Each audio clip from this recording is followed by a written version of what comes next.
Good morning, students.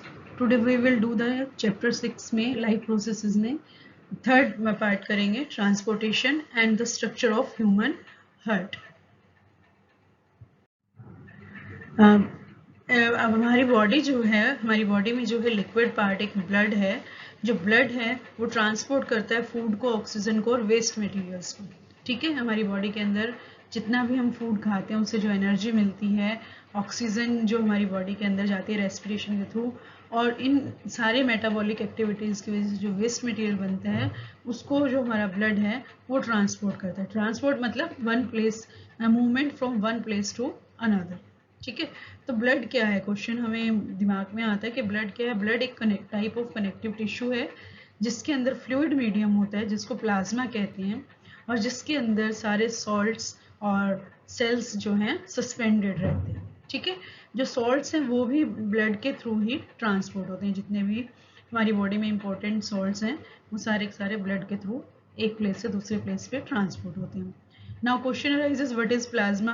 Plasma एक fluid है जो कि ब्लड के अंदर होता है, और उसका मेन फंक्शन क्या होता है, जो फूड को ट्रांसपोर्ट करता है, कार्बन डाइऑक्साइड को, और जो नाइट्रोजिनस वेस्ट बन जाता है हमारी बॉडी में उसको डिजोल्व फॉर्म में ट्रांसपोर्ट करता है. ठीक है, जो ऑक्सीजन हमारी बॉडी में पहुंच जाती है एयर के थ्रू, वो ब्लड के अंदर किस तरह से जाती है, carried by red blood corpuscles. जो हमारी ब्लड के अंदर रेड ब्लड कॉर्पसल्स हैं जिसके अंदर एक पिगमेंट होता है हीमोग्लोबिन, और हीमोग्लोबिन का मेन काम क्या होता है, that is responsible for red colour of blood. हमारे ब्लड का कलर जो रेड है that is because of that pigment haemoglobin. और ये जो है इसकी ऑक्सीजन और कार्बन डाइऑक्साइड से बहुत एफिनिटी है, और ये ऑक्सीजन के साथ बहुत जल्दी मिलके ऑक्सी हीमोग्लोबिन बनाते हैं, और ये ऑक्सी हीमोग्लोबिन जो है रेड ब्लड कॉर्पसल्स के थ्रू ऑक्सीजन को ट्रांसपोर्ट करते हैं. जितना भी मैंने अभी ऊपर सॉल्ट्स के बारे में बताया, ये सारे के सारे सब्सटेंसेस को वन प्लेस से दूसरे प्लेस तक ले जाने के लिए हमें क्या चाहिए, हमारी बॉडी को एक तो पंपिंग ऑर्गन चाहिए जो कि उनको प्रेशर के थ्रू इधर से उधर ट्रांसफ़र कर सके, और एक नेटवर्क ऑफ ट्यूब्स चाहिए जिनके थ्रू वो ट्रेवल कर सके to reach all the tissues and system in place to ensure. और हमें एक ऐसा सिस्टम भी चाहिए जो कि सारे टिश्यूज तक इन सब ऑब्जेक्ट्स को पहुंचा दे, और साथ के साथ अगर कहीं पे कोई भी डैमेज हो जाती है सेल तो उसको साथ के साथ रिपेयर कर सके.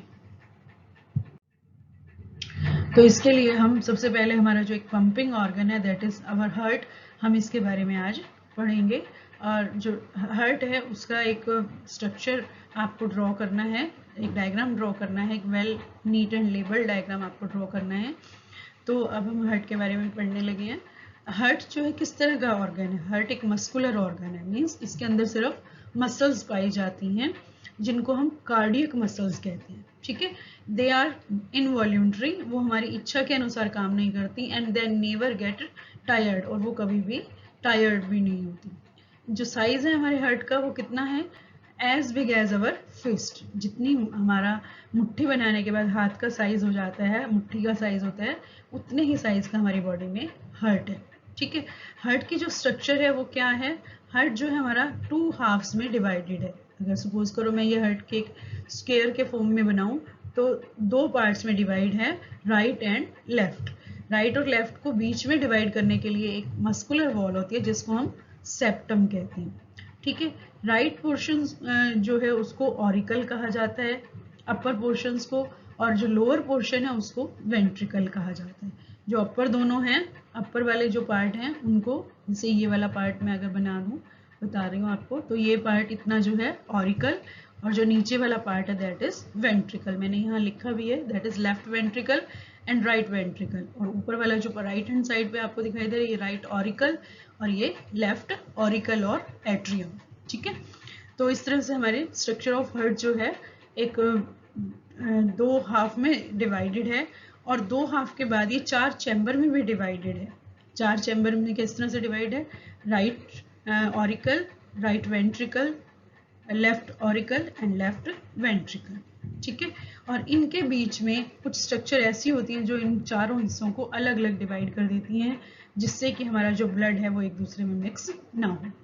तो राइट हैंड साइड का जो हार्ट है, राइट हैंड साइड पे जो हमारा हार्ट है, that is responsible for pumping deoxygenated blood. What do you mean by deoxygenated? Deoxygenated means जिस ब्लड के अंदर कार्बन डाइऑक्साइड की क्वांटिटी ज़्यादा हो उसे हम डीऑक्सीजनेटेड ब्लड कहते हैं. और ये वाला पार्ट जो है that is right hand side, जो मैंने आपको ब्लू कलर में दिखाया है. तो ये जो है राइट हैंड साइड का है और ये इसका मेन जो है डीऑक्सीजनेटेड ब्लड है. देन लेफ्ट हैंड साइड का जो पार्ट है that is responsible for transport of oxygenated blood. Oxygenated blood means जिसके अंदर ऑक्सीजन की क्वांटिटी ज़्यादा हो. Each side of heart consists of an atrium and a ventricle which are two connected chambers. ये जो है चैम्बर्स जो आपस में कनेक्टेड होती हैं लेकिन आपस में डिवाइडेड भी होती हैं. अब इसमें आप देखेंगे कि मैंने लिखा एक word bicuspid valve. Bicuspid valve यहाँ पे होता है, ठीक है. ये वाला जो वॉल्व है that is called the bicuspid valve and it is situated between left atrium and left ventricle. ये हमारे लेफ्ट एट्रियम ये पार्ट है और लेफ्ट वेंट्रिकल ये पार्ट है. इनके बीच में जो ये सिचुएटेड है that is bicuspid valve and opens due to the buildup pressure in left atrium. जब यहाँ पे प्रेशर क्रिएट होता है ब्लड के अंदर तब ये ओपन होते हैं, ठीक है. Then semilunar valves. Semilunar valves जो है यहाँ पे सिचुएटेड होती हैं जो कि flow of blood into the heart, जो कि हमारे हार्ट के अंदर जो ब्लड आ गया है उसको वापस नहीं जाने देंगे, ठीक है. Then comes atrium. एट्रियम जो है वो पार्ट है हमारे हार्ट का जहाँ पे ब्लड कलेक्ट होता है. जब ये हार्ट के अंदर एंटर कर जाता है, ये सारी ब्लड वेसल्स हैं जो कि अगले पार्ट में, अगले चैप्टर में, मैं अगले टॉपिक में आपको बताऊंगी. ये सारी की सारी आर्टरीज और वेन्स हैं, ब्लड वेसल्स हैं जिनके थ्रू ब्लड जो है हमारे हार्ट के अंदर आता है, ऑक्सीजनेटेड और डीऑक्सीजनेटेड दोनों को, ठीक है. आर्टरीज के थ्रू ऑक्सीजनेटेड आता है और वेन्स के थ्रू डीऑक्सीजनेटेड, ठीक है. तो वेंट्रिकल्स क्या करते हैं? Ventricles pump the blood out of the heart. जो वेंट्रिकल्स होते हैं वो हमारे हार्ट के अंदर जो ब्लड है उसको लंग्स की तरफ भेजते हैं और हमारी बॉडी के अंदर डिस्ट्रीब्यूट करते हैं. सेप्टम का मैंने अभी अभी आपको फंक्शन बताया. यहाँ पे एक मस्कुलर वॉल्व है जो सेप्टम है और ये क्या करती है, राइट हैंड साइड के पोर्शन को लेफ्ट हैंड साइड के पोर्शन से अलग करती है. मीन्स ऑक्सीजनेटेड और डीऑक्सीजनेटेड ब्लड को आपस में मिक्स होने से रोकते हैं. There is an another valve, tricuspid valve. ये एक वॉल्व होता है जो कि राइट एट्रियम और राइट वेंट्रिकल के बीच में होता है और ये क्या करता है, ये तब ओपन होता है जब इस राइट एट्रियम में प्रेशर क्रिएट हो जाता है. जब यहाँ पे बहुत प्रेशर बन जाता है तब ये ओपन होता है और जितना भी इसके अंदर ब्लड है जब वो राइट वेंट्रिकल में पहुँच जाता है तो ये वापस बंद हो जाता है, ठीक है. जो हमें हार्ट की जो बीट, जो हम कहते हैं धड़कन सुनाई दे रही है, वो इनके खुलने और बंद होने से ही हमें सुनाई देती है.